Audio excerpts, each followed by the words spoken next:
You've seen the news by now. The writers and actors in Hollywood have gone on strike. And if you work in the entertainment industry, you're likely to be at home watching this and out of work. In fact, 2023 has seen a major downward trend in the number of TV shows and films being commissioned, and it's not just because of the strikes. So in this video, we're going to have a look at the issues that are facing our industry, how it's been affecting crew, and what resources are out there for people who've been suffering job losses. After the initial lockdowns of the COVID-19 pandemic, the film and TV industry bounced back in a huge way, buoyed up by the ongoing streaming boom and large-scale franchise movies. As well as this, the addition of COVID departments meant the UK was seeing record high levels of employment in this industry. However, by the end of 2022, things started to change. People who'd been previously working through the last couple of years had started coming to the end of their contracts. And unlike over the last few years, there weren't any new productions starting up and looking for crew. What was happening and where had all the work gone? Productions were becoming increasingly rare, and therefore so were the jobs. When you work in a freelance world and you have to compete for every single piece of work that you get, it's quite hard to keep up a sense of self-worth. Imposter syndrome is very common in this world, and many thought that they'd upset someone and got cut out of the loop. But slowly word started spreading, and it became clear that more and more people in the film and TV industry are out of work. And unlike other industries that work on traditional employment models, those unemployment figures are invisible. If a car company, for instance, closes down a factory, it becomes national news. But in the entertainment industry, when your job comes to an end, it's up to the crew to find their next gig. And I think there's a term for that.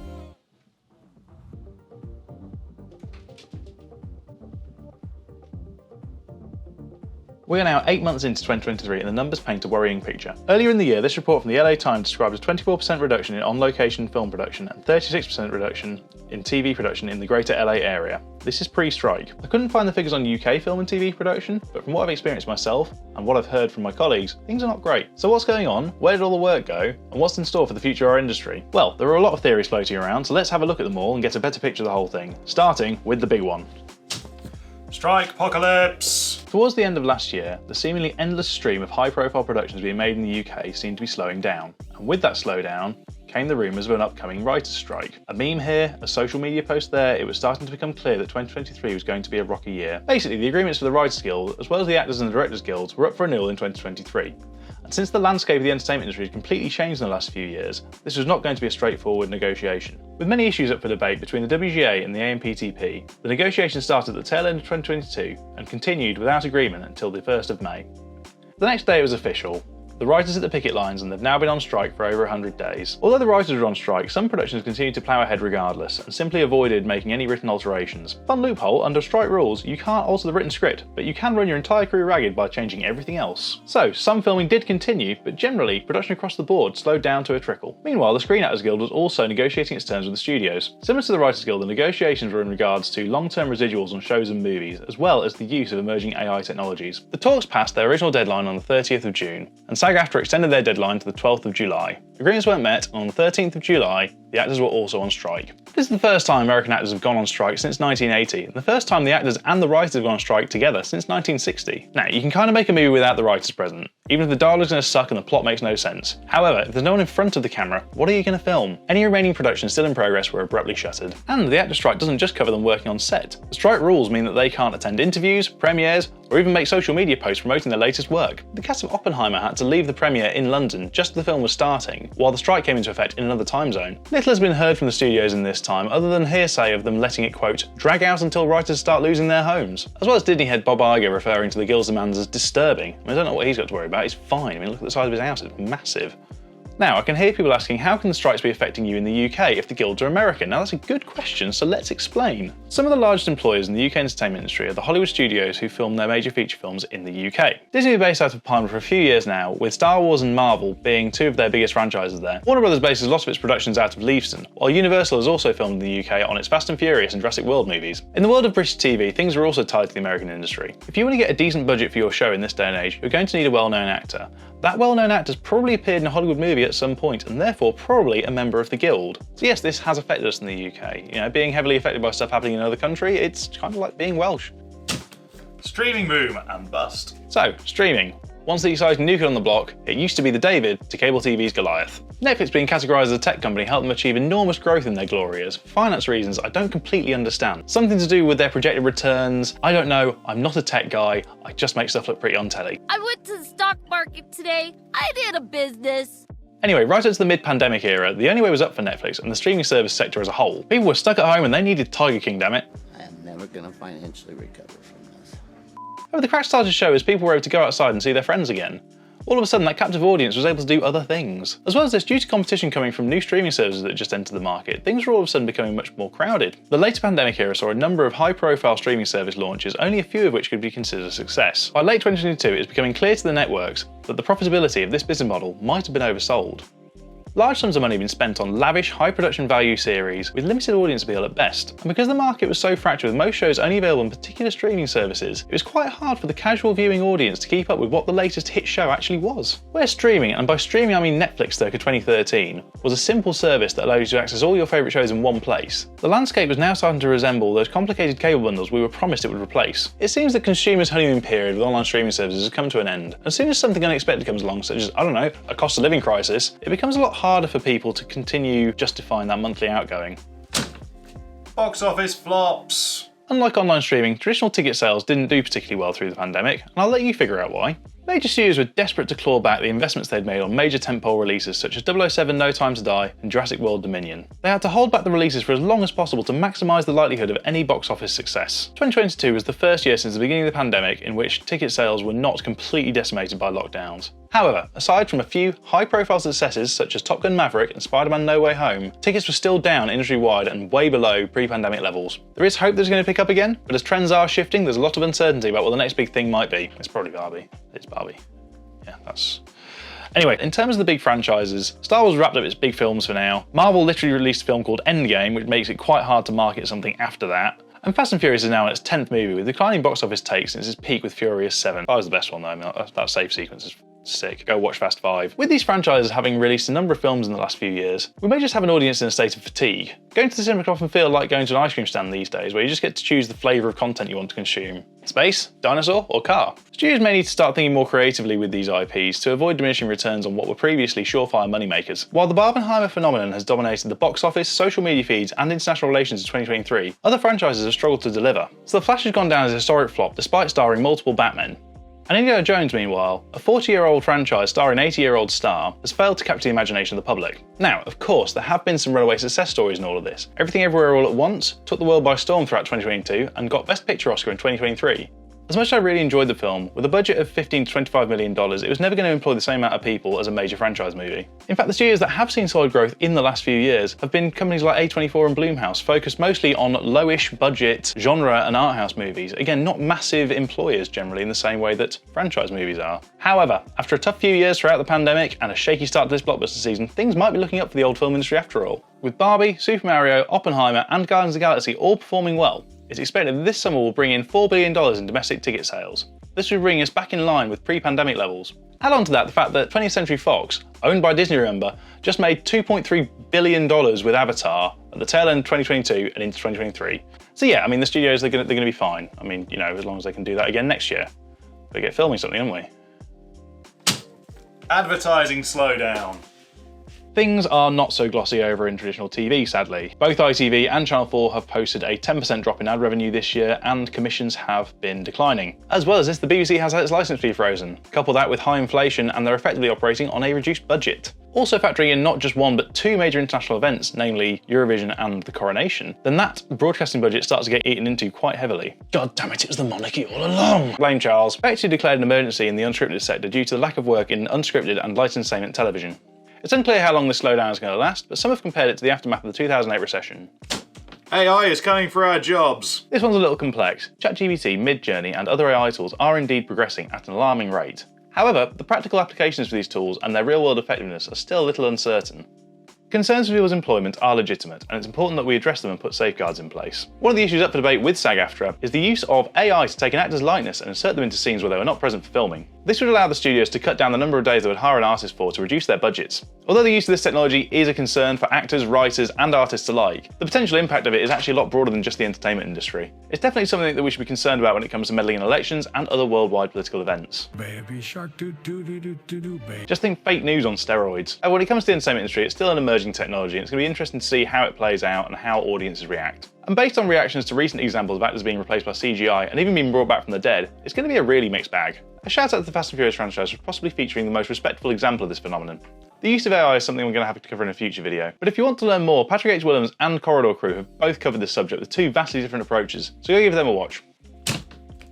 How are crew coping? a lot of people have had to seek work in other fields to make ends meet. Many crew members are taking service or retail jobs, or attempting to transition to other parts of the entertainment industry. One idiot started a YouTube channel. As I've brushed on in previous videos, transferable skills are really important when it comes to surviving tough times while working in the film and TV industry. Things change rapidly, and with the availability of gainful employment being scarce, a lot of people are having to rethink their career plans. Many suppliers, including lighting firms and scenery construction workshops, have had to move away from film and TV work into live events and corporate installations. And sadly, there have been layoffs. This isn't just affecting the people with exciting on-set jobs either. There have been layoffs in a number of companies that supply the industry. We're talking warehouse staff, drivers, carpenters, painters. Normal people, as ever, are the ones feeling the effect of this downturn the hardest. Resources! So, how are we going to cope in these strange new times? Well, the most important thing to remember is you're not alone. It's estimated that 75% of UK crew are out of work at the moment, and we're all in the same boat. Luckily, there are some resources in the UK that can supply support. The Film and TV Charity is a UK charity set up to help those working behind the scenes in film and TV. They can offer help with a wide range of issues, including mental well-being. They have a great emphasis on non-judgmental listening and impartiality, and their services are free and confidential. Wellbeing in the Arts provides services to help the mental well-being of those working in the arts, and that includes film and TV production. Best of all, their qualified counsellors have worked in the arts, so know the unique challenges of working in this industry. Talking Point is a training organisation who have been providing constant updates throughout the strikes on their social media feeds. They've also been running talks with industry veterans as well as hosting networking events. Filmbase is another excellent resource, set up by members of the art and set deck departments as a central resource for those working in film and TV in the UK. They've been regularly publishing updates about the strike on social media, as well as holding a Q&A with sag-aftra last week. We reached out to Filmbase on this issue and they gave us this statement. Filmbase is very aware that many UK crew feel sidelined by the strike action, which they did not vote for and have no control over, yet which hugely affects their livelihoods. Additionally, it is not clear to many people how a better deal in the US would benefit those in the UK. However, whatever gains are made by SAG-AFTRA and the WGA may give UK crew greater leverage in future packed BECTU crew contract negotiations. It is also vital that someone somewhere makes a stand over these issues. UK crew are not in as strong a position to do so as those in the US because of our lack of widespread unionisation. Meanwhile, at Filmbase, we are doing our best to keep crew informed and supported by setting up networking events, see our website for one in September, and regular online meets, yoga sessions, and more. And there is a transcript for that in the video description, also a link to their website. We also reached out to BECTU, who provided their statement on the issue. Here's a quote. Much of the rhetoric surrounding the dispute is about the actors, but the impact on crew is severe and cannot be underestimated. AMPTP cannot claim to be negotiating fairly and in good faith, while thousands and thousands of crew, who are the backbone of the global screen industries, are suffering. BECTU remains committed to ensuring that the film and TV sector, and those who work in it, continue to thrive. And that includes taking a stand against unacceptable terms and conditions either in the UK or with our colleagues abroad. Unfortunately, we know only too well that many AMPTP members are not responsible employers and do not have a track record of treating crew fairly. For too long, we have seen a pattern of engaging crew where they are picked up and dropped again with little notice, protection or reassurances about future employment. They are often the first to suffer and the hardest hit when production is impacted. We also got in touch with the British Film Designers Guild, and here's what they had to say about the situation. The causes being fought for by the WGA and SAG-AFTRA are inextricably tied to the challenges faced by the art department. Whether it's fair pay, job stability, or the changing nature of the industry, these concerns unite many aspects of the entertainment industry in a common quest for advancement. Every department, every creative individual, and every function plays a vital role in the broader fabric of filmmaking. The fear of marginalised expertise looms, with the democratisation of AI tools potentially commoditising creative work that was once the purview of skilled artists. Asking the question, do studios fully understand and value what the art department brings, reflects a broader unease about the changing landscape of creative production. As the Hollywood industry grapples with transformative shifts, it becomes imperative for professionals to be proactive and adaptable. It's essential to promote effective mentorship and education. Preparing the next generation to embrace technological advancements whilst preserving artistic integrity emerges as a pivotal mission. To strengthen our own collective position, we must look to peer-to-peer sharing, communicating, and connecting our knowledge and experiences. Resilience, collaboration, and advocacy pave the path for a more fair and transformational future. And their complete statement is in the video description as well as a link to their website. In these uncertain times, the wall of silence from the production companies has been unnerving, and the uncertainty of how long this is going to last has been incredibly upsetting for crew. At the time of recording, the WGA and the AMPTP have returned to the table to negotiate. Hopefully we're going to see some progress over the coming weeks. Although it can be jarring to see famous faces striking while normal people are suffering financially, it's important to remember that they're representing people who are much less well off than themselves. The transition of our industry over to streaming has been used to maximise profits while reducing outgoings on cast and crew. We've all sadly come to accept that long hours, poor working conditions and unequal pay as the norm. However, that strike that happened in the 60s, they managed to secure residuals and retirement plans for decades. Sometimes these things happen for a reason, and it does really suck to not be working. Trust me, I know. Change isn't easy, and yes, ideally you want to be back to work. In the meantime, remember to look after yourselves and each other. Use this time wisely to brush up on your existing skills and develop some transferable ones. You can also use the time for the following highly productive activities.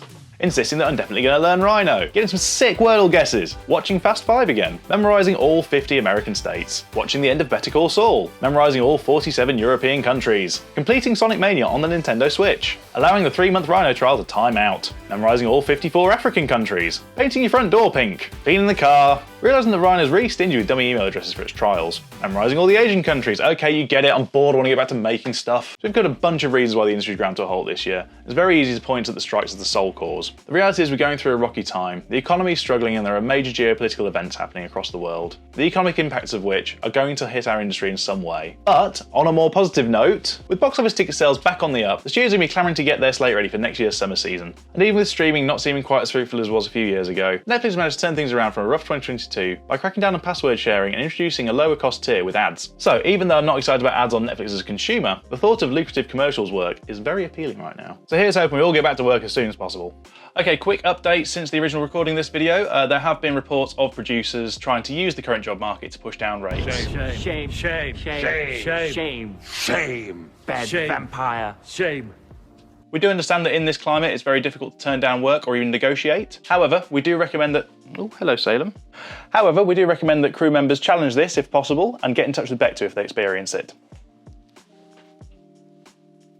In other fun news, Disney Bobs, both Iger and Chapek, are currently being sued by their investors over allegedly materially misleading statements and or omissions surrounding the financial state of the Disney Plus streaming service. Good luck with that, Bobs! So I know this has been a bit of a change in tone to usual output on the channel. I just know there's a lot of people out of work out there and I thought it was very important to let them know they're not alone. I think it's collectively fair to say this year's been shite. If you'd like a slightly deeper dive into the last few years of what's happened in the film and TV industry and what's led us up to this state, have a look at this video here. That's if I've uploaded it yet. If I've not uploaded it yet, it'll be something about SketchUp or something. I really hope this video has been useful for fellow crew members and has helped clear things up regarding the state of our industry. If you've enjoyed it, please leave a like, leave a comment, consider subscribing. Thank you so much for watching right till the end. Take care out there. Bye.